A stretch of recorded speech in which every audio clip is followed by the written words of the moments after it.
the sporran of a genius twitching between his knees. He was lyrical, he was scatological, he was hysterically amusing. Our guest tonight is sober, clean-shaven, a man with several bank accounts and a half-timbered garage containing one of the few surviving examples of the Hillman imp. Ladies and gentlemen, put your heads together for Billy Connolly. Thank you very much. I love these intros.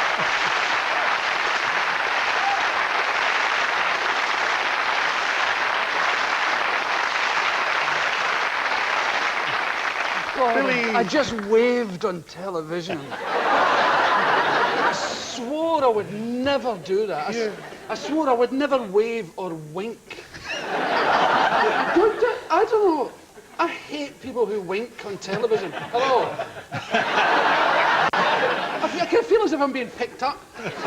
And people at the end of shows who say, well, cheerio, everybody. It's so end of the pier, isn't it? Well, I just did it. You're a different man. And something says something very different about the face, Billy. Can't quite put my finger on it. Yeah, the old designer stubble. I had the longest designer stubble in the world. And it has gone. I had to shave for a film last December, the big man. I was been out here. Yeah. And because I was playing a kind of, in Glasgow they call it a fly man, a kind of, a sneaky, sleek kind of person. And I looked too hippie.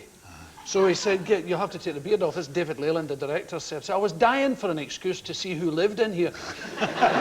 Because, you know, I had the beard for 26 years, and it's a long time. And I whipped it off. Jeez, I looked like a potato.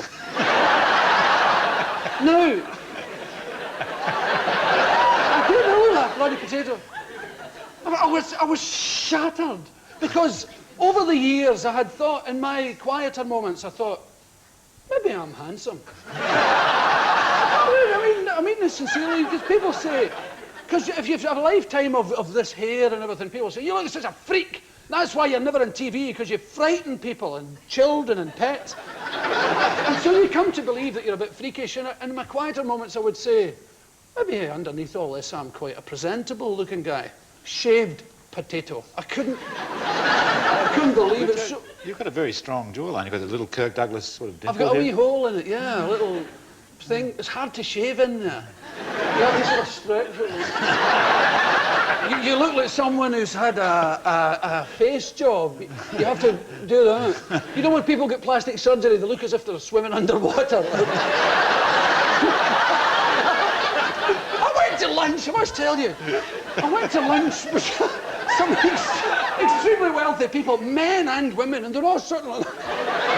And there used to be a swimming pool in Scotland, in Rothesay, where you could eat. It was a terrible idea. You could have lunch, and you could see people swimming underwater. And of course, they all took the opportunity to adjust their knickers. But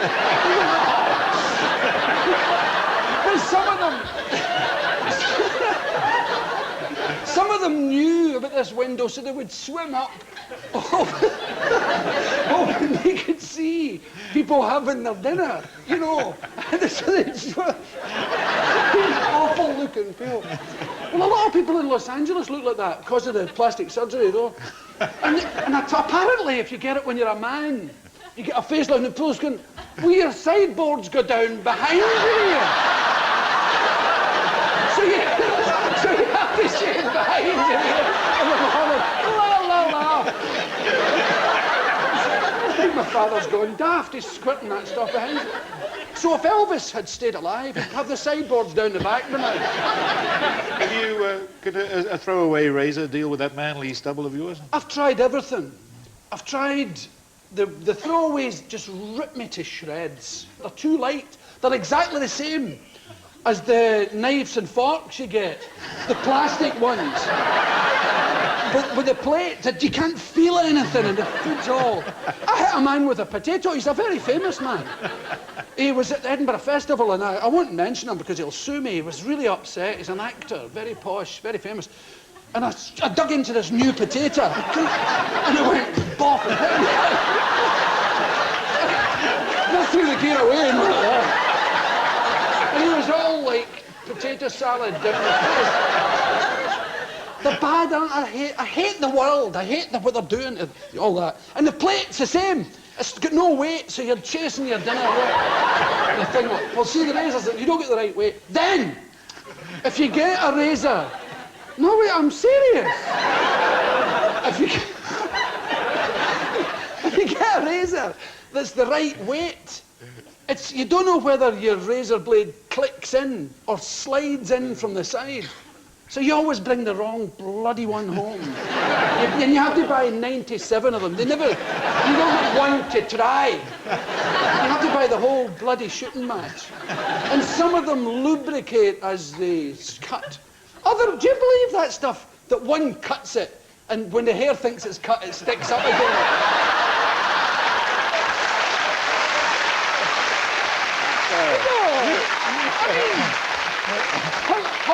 How long do you reckon it takes between the first blade and this? I mean, it's a milli-chip of a second, isn't it? So the hair's gone. Right, I think they're gone. God! Come on. Do they expect us to believe this? What did you make of the talented Thai singer? Done. I think they should take the real singer away, though, and leave us with that poor thing wrestling on the floor. That's an old Scottish trick, the drinking and singing, you know. Pass on!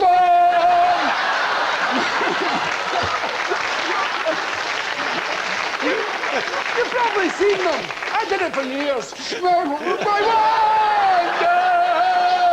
Over the hills and far away.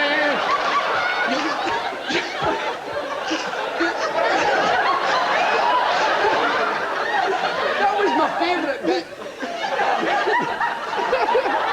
I wish I had a hanky. That's another thing. You never get hankies anymore. Oh, be quiet. You see, in Scotland, when I grew up in Scotland, country and western music was very popular, and a lot of people used to cry like that. You know, there was the worse the song was, the better. And the wheelchair went over the cliff. Oh no! Oh no! And everybody died. Oh! They were all blind orphans. Oh no! So, and I can understand where that's coming from. Let's talk Belgian candid camera. What about that? Now that frightens me. Those dummies giving it that. Those people should be in jail for doing that. Don't you think? Yeah. Well, yes. Some wee window dresser getting into work. I did it to a woman in Texas once. I was a cowboy in a waxworks. We were making a film which we aborted, but that's another story. I was a waxwork cowboy, and this girl came in and I went, hello, and the woman nearly had a coronary. I mean, she really went, it was dangerous. You know. Now, he was lucky he got away. And those guys, the haunted one. You know, the guy who ran out. I mean, that's your worst nightmare. You easily scared yourself by things like Psycho and something? Yes, I am. I'm easily anythinged. The world had a profound effect on me. If I watch my daughter, she's a bad person. My children, they know I'm like this. You know, I get totally, if I'm watching something on telly, I get totally engrossed. I watch this. Lassie movies, anything. I cry a lot. And Pamela ribs me mercilessly. She's going to cry and I go, I'm not crying! It's the flu! Jet lag, you know, it's all that. But, you know, if there's someone on telly, I notice my kids, they bring their friends and they sneak in front of me to watch me watching television. And if the woman goes, will you marry me, Jeffrey, from her deathbed or something? And I go... and they go, I chase them. But Anna Clark was my girlfriend. I went to, she's a wonderful girl. She still lives up there in Scotland. Poor Anna, she's away up at Wick there, away up at John O'Groats. She must be blown away years ago. But she's a wonderful girl, and she was my girlfriend. And we went to this cinema, the Rio, I will never forget it, to see Psycho. And that bit where, not the murder in the shower curtain, the bit where the detective runs out at the top of the stairs going, "Ah!" and hits at the top of the head. Well, I did the same thing. She was sitting on my left. I will never forget it. She was watching it. And she went, "Ah! Ah!" And I dived behind her. And she never really got over it. She never saw me in the same light because I was doing all the Glasgow hard man. She was kind of middle class and posh. And I was kind of roughy-tufty. Not after that. I couldn't do those strokes afterwards. I've seen it 11 times and still haven't seen the shower sequence. I just can't face it. You can't do it? Yeah, I get down behind the chair or something.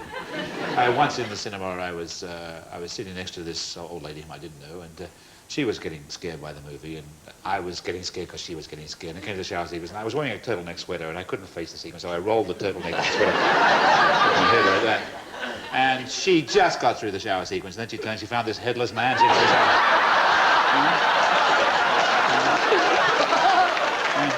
And she hit the ground running. She was 80 years old. She was out of there with the wax fruit flying off her hat.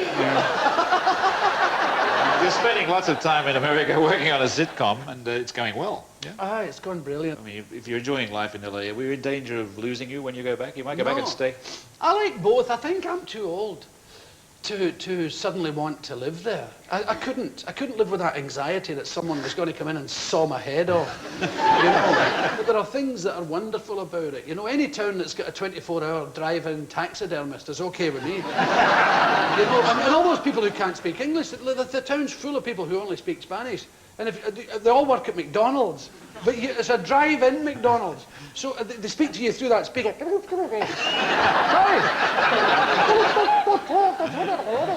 So, pardon. So you say a cheeseburger and fries the large coke, please. Sorry. You have to join the Masons to get the order right. And then the guy at the end is going, sorry.